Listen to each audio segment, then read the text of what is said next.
Hello everyone, आज हम पढ़ेंगे क्लास 9 का chapter number 4 structure of the atom. Atom and molecules क्या होते हैं? एटम एंड मॉलिक्यूल होते हैं fundamental building blocks of matter. मतलब कोई भी चीज़ एटम्स एंड मॉलिक्यूल से मिलकर बनी होती है। जब हम किसी भी दो ऑब्जेक्ट को रब करते हैं तो वो इलेक्ट्रिकली चार्ज हो जाते हैं, और जो एक एटम होता है वो डिविजिबल होता है और उसके अंदर चार्ज पार्टिकल्स होते हैं।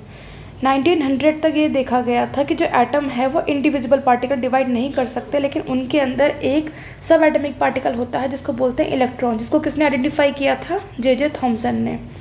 और इलेक्ट्रॉन के आइडेंटिफिकेशन से पहले एक और साइंटिस्ट आए, ई गोल्डस्टीन। उन्होंने 1886 में डिस्कवर किया था एक न्यू रेडिएशन का किसी गैस डिस्चार्ज के अंदर,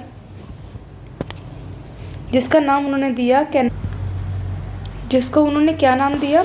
कैनाल रेज। जो ये रेज थी वो पॉजिटिवली चार्ज रेडिएशंस होती हैं, जिससे कि एक दूसरी सब एटमिक पार्टिकल की डिस्कवरी हुई।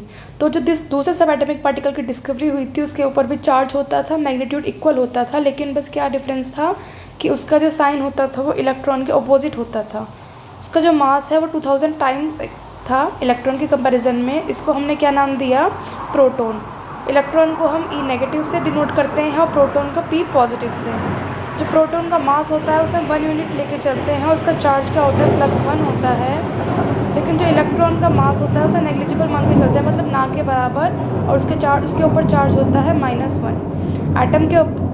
एटम किससे मिलकर बना होता है? एटम मिलकर बना होता है प्रोटॉन एंड इलेक्ट्रॉन से, जो कि एक दूसरे को बैलेंस करके रहते हैं। ऐसा देखा गया है कि प्रोटॉन्स एटम के इंटीरियर में होते हैं और इलेक्ट्रॉन्स को इजीली रिमूव कर सकते हैं, क्योंकि इलेक्ट्रॉन्स अंदर की साइड है, लेकिन प्रोटॉन्स जो उल्टा बोल दिया मैंने। इलेक्ट्रॉन्स बाहर के साइड होते हैं तो इलेक्ट्रॉन्स को इजीली रिमूव किए जा कर सकते हैं, लेकिन प्रोटॉन्स अंदर की तरफ होते हैं, इसलिए उनको इजीली रिमूव नहीं किया जा सकता।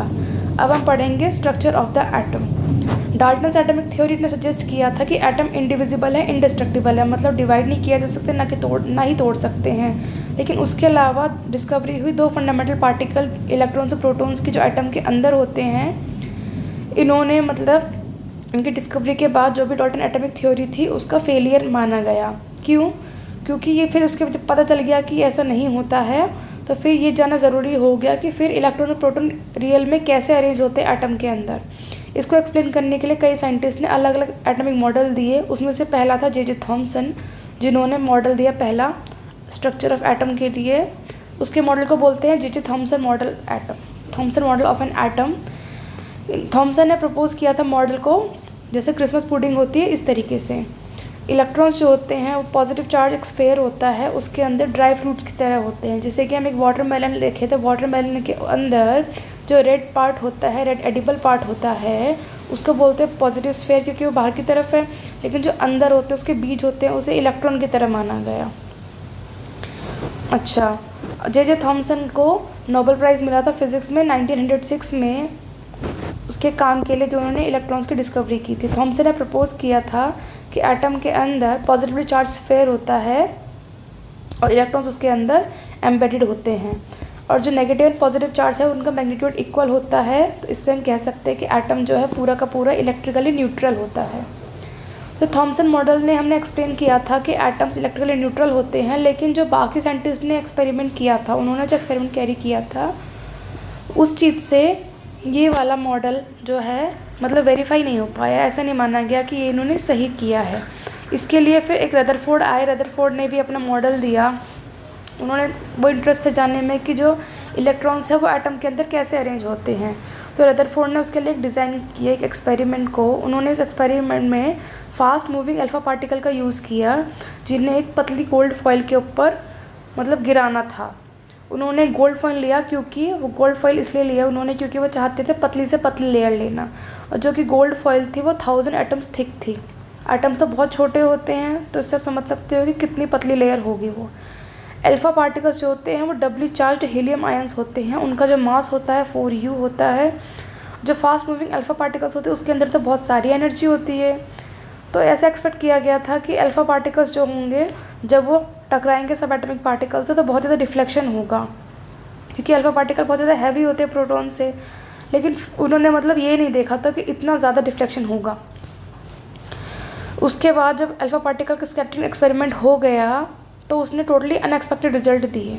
उससे हमें क्या क्या ऑब्जर्वेशन मिली कि जो ज़्यादातर फास्ट मूविंग अल्फ़ा पार्टिकल्स थे वो गोल्ड फॉइल से स्ट्रेट चले गए, मतलब बिल्कुल भी डिफ्लेक्शन नहीं हुआ।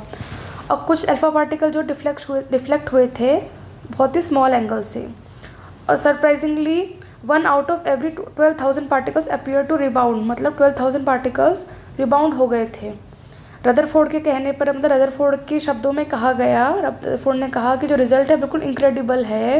ये ऐसा माना जाता है जैसे कि आपने 15 इंच शेल के ऊपर, मतलब 15 इंच शेल की, if you fire a 15 inch shell at a piece of tissue paper, मतलब टिश्यू पेपर के ऊपर अगर आप 15 इंच शेल को फायर करो और वो दोबारा से, मतलब वो हिट वहाँ पर मार के दोबारा से तुम्हारे ऊपर आके लग जाए, ऐसा बोला था रदरफोर्ड जी ने।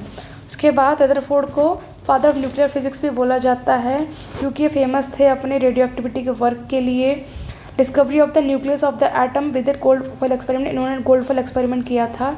इन्हें केमिस्ट्री में भी नोबेल प्राइज़ मिला था, कब? 1908 में। रदरफोर्ड ने अल्फा पार्टिकल स्कैटरिंग एक्सपेरिमेंट से कंक्लूड किया कि जो एटम के अंदर ज़्यादातर स्पेस होता है वो खाली होता है, क्योंकि जब ज़्यादातर अल्फा पार्टिकल्स थे वो बिना डिफ्लेक्शन के ही पास हो गए थे। सिर्फ थोड़े ही पार्टिकल्स डिफ्लेक्ट हुए थे अपने पाथ से। इससे कह सकते हैं कि जो पॉजिटिव चार्ज है एटम के अंदर वो बहुत ही कम स्पेस के अंदर है। और थोड़े से ही ऐसे पार्टिकल्स थे जो 180 डिग्री से डिफ्लेक्ट हुए थे। इससे हम कह सकते हैं, इससे मतलब ये इंडिकेट होता है कि सारा पॉजिटिव चार्ज और जो गोल्ड एटम का मास है वो बहुत ही स्मॉल वॉल्यूम के अंदर, एक एटम के अंदर बहुत ही स्मॉल वॉल्यूम के अंदर कंसनट्रेटेड है। इस डाटा से उन्होंने ये भी कंक्लूड किया कि जो रेडियस है न्यूक्लियस का वो 10 की पावर 5 टाइम लेस होता है रेडियस ऑफ एन एटम से, मतलब एटम के अंदर ही तो न्यूक्लियस होता है तो वो छोटा ही होगा एटम के कंपैरिजन में न्यूक्लियस। तो इस एक्सपेरिमेंट के बेसिस पे रदरफोर्ड ने न्यूक्लियर मॉडल ऑफ एटम लेके आए, जिसमें बहुत सारे फीचर्स थे कि there is a positively charge centre in an atom called the nucleus, कि एटम के बीच में पॉजिटिवली चार्ज सेंटर होता है, इसको न्यूक्लियस बोलते हैं। और एटम का जितना भी मास होता है वो सब उस न्यूक्लियस के अंदर ही तो होता है। जो इलेक्ट्रॉन है वो रिवॉल्व होते हैं न्यूक्लियस के अराउंड सर्कुलर पाथ में, और जो न्यूक्लियस का साइज़ होता है वो बहुत ही छोटा होता है एटम के कंपैरिजन में। अब इन्होंने ये सब दिया तो उसके कुछ ड्रॉबैक्स भी आए। ड्रॉबैक्स ये आए कि जो रिवॉल्यूशन हुआ था, तो घूम रहे थे इलेक्ट्रॉन सर्कुलर ऑर्बिट में, एक्सपेक्ट नहीं कर रहे थे कि वो स्टेबल होंगे। क्यों एक्सपेक्ट नहीं कर रहे थे? क्योंकि कोई भी पार्टिकल जब सर्कुलर ऑर्बिट करता है, सर्कुलरली घूमता है, तो वो एक्सेलरेशन होगा उसके अंदर। जब एक्सेलरेशन होता है तो चार्ज जो पार्टिकल हो गया उसको रेडिएट करेगा एनर्जी को। तो जब रेडिएट करेगा तो रिवॉल्विंग इलेक्ट्रॉन होता है, जो घूम रहा है इलेक्ट्रॉन, वो एनर्जी लूज़ करेगा और फिर डायरेक्टली, मतलब फाइनली वो न्यूक्लियस के अंदर गिर जाएगा। अगर ऐसे वो न्यूक्लियस के अंदर गिर जाएगा तो एटम्स तो फिर अनस्टेबल हुए, हाईली अनस्टेबल हुए। लेकिन मैटर को तो ऐसे नहीं बोला जाता, जो हमने सीखा है। हमें तो ये पता है कि एटम्स तो स्टेबल होते हैं। फिर उसके बाद इन सब चीज़ों के बारे में कंफर्म करने के लिए आए बोर मॉडल। बोर आए जिन्होंने अपना एटम दिया, बोर्स मॉडल ऑफ एटम। उन्होंने पॉस्टुलेट्स दिए इन मॉडल के बारे में। उन्होंने कहा कि सिर्फ कुछ स्पेशल ऑर्बिट्स होते हैं, जिनको डिस्क्रीट ऑर्बिट्स होते हैं इलेक्ट्रॉन्स की, सिर्फ वही अलाउ होते हैं एटम के अंदर। जब वो डिस्क्रीट ऑर्बिट्स के अंदर वो रिवॉल्व करते हैं तो इलेक्ट्रॉन एनर्जी रेडिएट नहीं करता। और जो ऑर्बिट और शेल होती है उसको बोलते हैं एनर्जी लेवल्स। और जिन ऑर्बिट और शेल्स को हम रिप्रेजेंट करते हैं किस लेटर से? KLMN। के को बोलते हैं, के शेल को 1 नंबर, L शेल को 2 नंबर, M शेल को 3 नंबर और N शेल को 4 नंबर। तो नील बोर को नोबेल प्राइज़ भी मिला था उनके इस काम के लिए, जो उन्होंने स्ट्रक्चर ऑफ एटम दिया था 1922 में। प्रोफेसर बोर थे, उन्होंने बहुत सारी चीज़ें लिखी थी, लेकिन सिर्फ 3 ही ऐसी थी जो बुक्स के रूप में आई, जैसे कि the theory of spectra and atomic constitution, दूसरी थी atomic theory, and third one is description of nature. उसके बाद आया न्यूट्रॉन्स। तो 1932 में जे चैडविक ने डिस्कवर किया एक दूसरा सब एटमिक पार्टिकल जिसके अंदर कोई चार्ज नहीं था, लेकिन जो मास था वो प्रोटॉन के इक्विवेलेंट था, इसलिए उसका नाम क्या दिया गया? न्यूट्रॉन दिया गया। न्यूट्रॉन जो है वो सभी एटम्स के न्यूक्लियस में पाया जाता है, सिर्फ हाइड्रोजन को छोड़ के। जनरली हम न्यूट्रॉन को रिप्रेजेंट करते हैं N से। जो मास होता है वो एटम का, वो किसे रिप्रेजेंट करते हैं? जो सम होता है किसका? मास ऑफ प्रोटॉन का और न्यूट्रॉन्स का, जो न्यूक्लियस के अंदर प्रेजेंट होते हैं। Thank you.